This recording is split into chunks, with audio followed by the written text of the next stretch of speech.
There are some things to remember when we or a loved one experiences symptoms of anxiety. Number one, the best thing we can do is listen.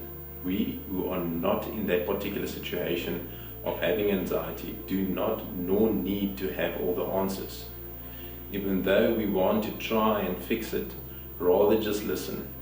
Let them know that you are there, and if they ask for space, let them have it. If they ask for a hug, squeeze away.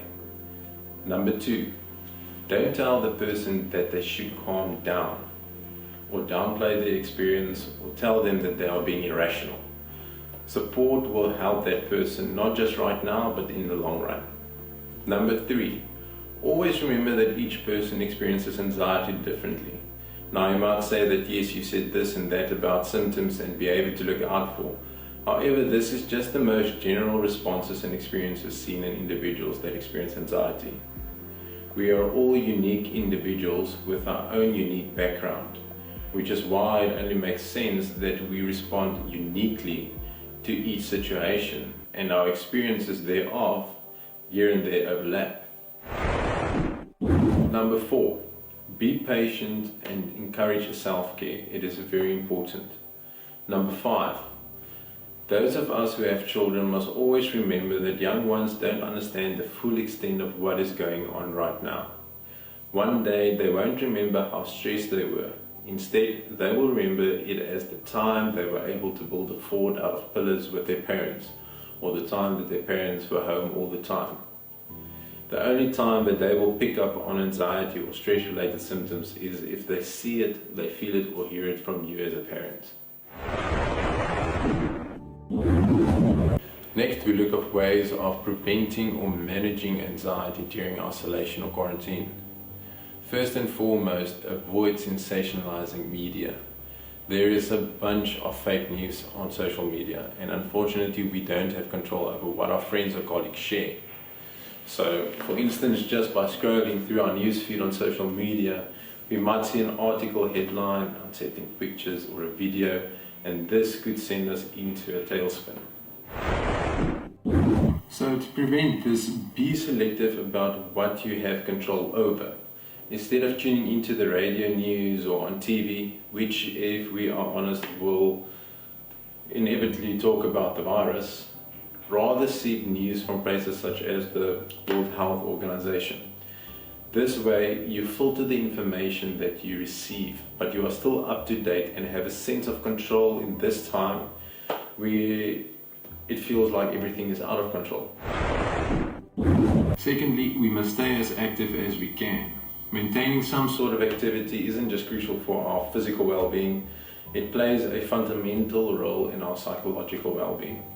This helps certain regions in our brain secrete necessary feel-good hormones called endorphins. This physical exercise will also aid in balancing our stress hormone called adrenaline. All these hormones also increases through eating healthy, so it is very important to also eat as healthy as possible. Thirdly, self-isolation and quarantine could be extremely lonely for some individuals. So try not to cut yourself off from your support network such as your family and friends. Try your best to stay connected through texting, calling, or video timing them. Furthermore, when we feel overwhelmed, we need to remind ourselves that this is temporary, and medical professionals around the world are working around the clock for a cure or vaccine. It may also help to establish a routine. Even though it may seem like a lot of fun to stay in bed the entire day, I know I'm guilty, we need to get up and set goals for our day to accomplish, no matter how silly it may seem, like cleaning out our room, cleaning out the garage. Because remember, a chaotic space can lead to a chaotic mind. You might enjoy working in your garden, washing your pets, or build that princess castle with blankets your child has been begging you for. You can even be creative and establish some sort of virtual hangout with your friends. If we ourselves or a family member or our partner are experiencing these symptoms, there are a few things we can do to lessen this feeling of being overwhelmed. Firstly, practice deep and slow breathing, in through your nose and out through your mouth. I will explain this step by step on how to do proper deep breathing exercises. Firstly, take long, slow, deep breaths into your belly. Not into your chest, into your belly. Number 2, as you breathe in, focus on your breath instead of the anxious thoughts and sensations. Number 3, as you breathe out, imagine the anxiety leaving your body as the air is expelled out of your mouth. Number 4, repeat. There are many different breathing methods of breathing to aid us, and you can try all of them until you find the one that works for you. Remember, we are all unique. Another quick method to do out loud or quietly, depends on you personally, is to count between the numbers 1 and 10 without counting in sequence, such as 1, 2, 3, 4 or 10, 9, 8, 7. So no number can follow on each other. So I'm going to try it for an example. 8, 5, 3, 1, 9, 7, 10, 2, 4, 6. So basically this preoccupies your mind for a while and distracts you from your anxiety and thoughts surrounding it. It will still, if you still feel anxious afterwards, you can do numbers between 11 and 20 or 30 and 40. It depends on how you feel and if it works for you.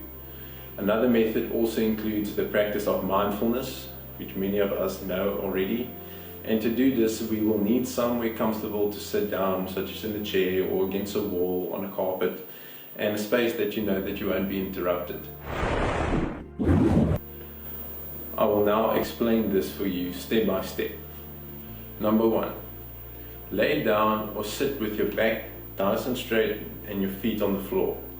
Close your eyes or focus on a spot in the distance, almost such as daydreaming. Focus on one single spot. Number 2, start by clenching your toes as much as you can for a few seconds and then release them.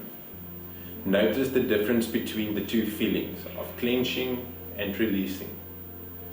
Number 3, match this to your breathing.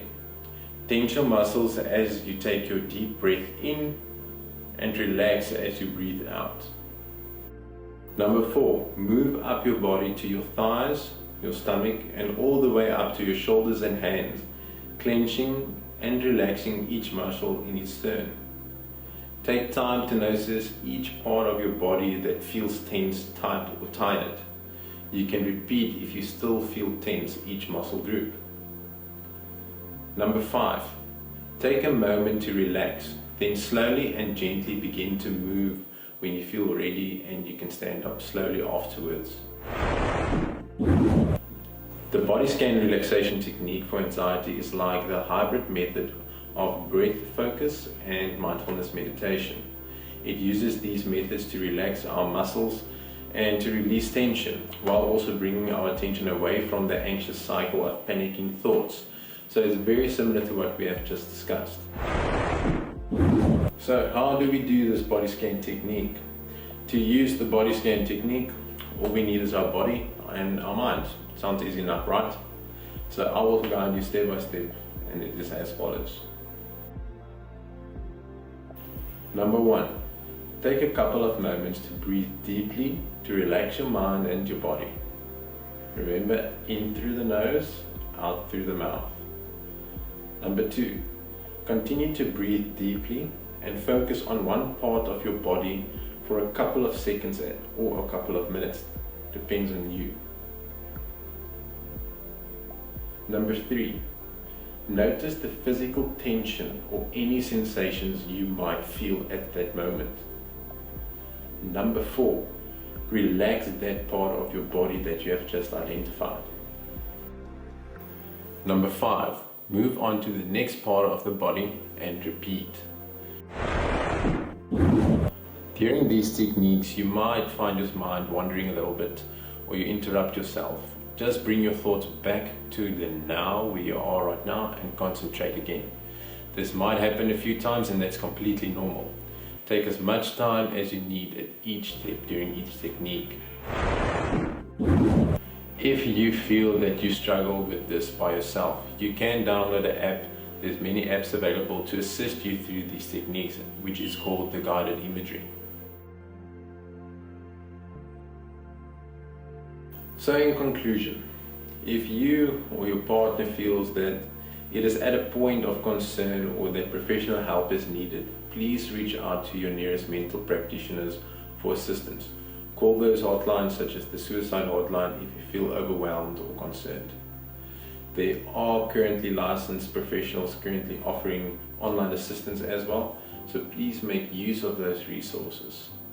We are all part of a global team and we are in this together. Speak up, talk to someone, and always remember that if we put "we" into illness, it becomes wellness.